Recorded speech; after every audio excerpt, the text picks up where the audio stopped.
Hello मुलांनो, hello hi.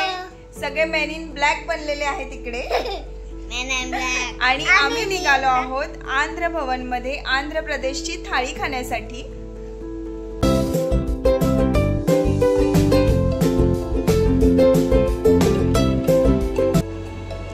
Hi hello नमस्कार मंडळी. आज आम्ही निघालो आहोत दिल्लीमध्ये आंध्र प्रदेश भवनमध्ये थाळी खाण्यासाठी. दिल्लीमध्ये वेगवेगळ्या प्रदेशाचे भवन आहेत. तिथे वेगवेगळ्या प्रदेशातील खाद्यपदार्थाची चव तुम्हाला चाखता येते. जसं की महाराष्ट्र भवन, गुजरात भवन, आंध्र प्रदेश भवन अशा प्रकारचे वेगवेगळे भवन दिल्लीमध्ये आहेत. त्यातीलच आंध्र प्रदेश भवनमध्ये आम्ही आज निघालो आहोत तिथले स्पेशल पदार्थ खाण्यासाठी. आंध्र प्रदेशमधील जे काही खाण्यासाठी स्पेशल पदार्थ आहेत ते त्यांच्या थाळीमध्ये मिळतात. स्पेशली हे जे सगळे भवन आहेत ते थाळीसाठी प्रसिद्ध आहेत. महाराष्ट्र भवनमध्ये जर तुम्ही गेलात तर आपल्या महाराष्ट्राकडचे महाराष्ट्रीयन थाळी तुम्हाला खायला मिळेल. त्याच्यामध्ये पुरणपोळी असेल, उकडीचे मोदक असतील, असे महाराष्ट्रातील स्पेशल पदार्थ तुम्हाला तिकडे खायला मिळतात. आज ज्या आंध्र भवनमध्ये आम्ही निघालो आहोत तिथे सकाळच्या नाश्त्यापासून दुपारचं जेवण, रात्रीचं जेवण असं 3 वेळेला तुम्हाला खाण्याची सोय उपलब्ध आहे. तर हे जे भवन आहेत वेगवेगळ्या प्रकारचे तिथे राहण्याची सुद्धा सोय असते. इथल्या काही ठराविक भवनमध्येच फक्त कॅन्टीनची सोय उपलब्ध आहे. तिथे जाऊन तुम्ही त्या प्रदेशच्या जेवणाचा आस्वाद घेऊ शकता. तर हे आहे आंध्र भवन आणि इथे आतमध्ये राहण्याची सुद्धा सोय आहे. आणि याच्याच मागच्या बाजूला ह्यांचं रेस्टॉरंट आहे. अगदी साधं आहे. ॲम्बियन्स काही फारसा उठावदार नसला तरीसुद्धा याची टेस्ट खूप भारी आहे. इथल्या जेवणाचा आस्वाद घेण्यासाठी लोक अक्षरशः वेटिंगमध्ये उभे असतात. इकडे ब्रेकफास्ट टू डिनरचं टायमिंग तुम्हाला आत्ता डिस्प्लेमध्ये दिसलंच असेल. थाळी व्यतिरिक्त सुद्धा इथे थोडेफार ऑप्शन आणखीन तुम्हाला खायला मिळतील. जसं की बिर्याणी, चिकन फ्राय, चिकनच्या 1-2 डिशेस असे ऑप्शन त्यांनी ठेवलेले आहेत.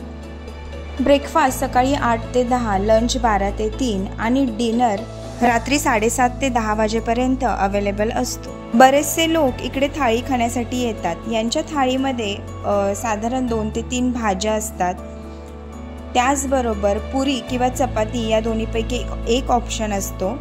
सांबार, डाळ, पापड, दही आणि आज गोडामध्ये होता शिरा. त्याचबरोबर यांचा एक स्पेशल मेनू आहे तो म्हणजे रस्सम. आपल्याकडे कोल्हापूरमध्ये जसा लोक पांढरा रस्सा भरपूर पितात तसंच इकडे काही रस्सम पिणारे शौकीनसुद्धा येतात. यांचं गरमागरम रस्सम पिण्याची मजा काही औरच आहे. मी सुद्धा यांच्या रस्समवरती भरपूर ताव मारला. रस्सम पिऊनच इतकं पोट भरलं की नंतर भात घेण्याची सुद्धा इच्छा राहिली नाही. यांच्या भाज्या त्याचबरोबर शिरा वगैरे अगदी सगळं काही सात्विक असल्यासारखं वाटत होतं. अगदी कमी तेलामध्ये पण खूपच चविष्ट अशी थाळी मला वाटली. इथल्या थाळीची किंमत आहे 200 रुपये. तुम्ही सुद्धा दिल्लीमध्ये असाल किंवा येणार असाल तर एकदा आंध्र भवनला नक्की भेट द्या आणि या थाळीचा आस्वाद घ्यायला विसरू नका. डिनर करून झाल्यानंतर या आंध्र भवनच्या कॅन्टीनच्या बाहेरच अशी थोडीफार आंध्र प्रदेशाची प्रसिद्ध अशी दुकानं आहेत. त्याच्यामध्ये आंध्र प्रदेशातील फेमस अशा काही वस्तू मिळतात. पण जर तुम्ही दुपारी आलात तर या दुकानांना सुद्धा तुम्हाला भेट देता येईल. इथे 2 छोटी दुकानं चालू होती. त्यामध्ये आंध्र भागातील बऱ्याचशा वस्तू इथे आपल्याला पाहायला मिळतील. त्यामध्ये वेगवेगळ्या प्रकारचे चिप्स, लाडू, चटण्या, लोणचे, तळणीचे पदार्थ असे बरेचसे पदार्थ होते. त्याचबरोबर आंध्र भागात बनवल्या जाणाऱ्या जेवणाचे मसाले जसं की रस्सम मसाला, सांबर मसाला हे मसालेसुद्धा अवेलेबल होते.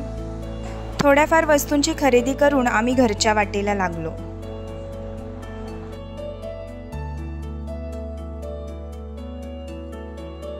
आजचा आंध्र भवनचा व्लॉग तुम्हाला आवडला असेल तर व्हिडिओला लाईक नक्की करा. भेटूया अशा छानशा नेक्स्ट व्हिडिओमध्ये. तोपर्यंत बाय बाय.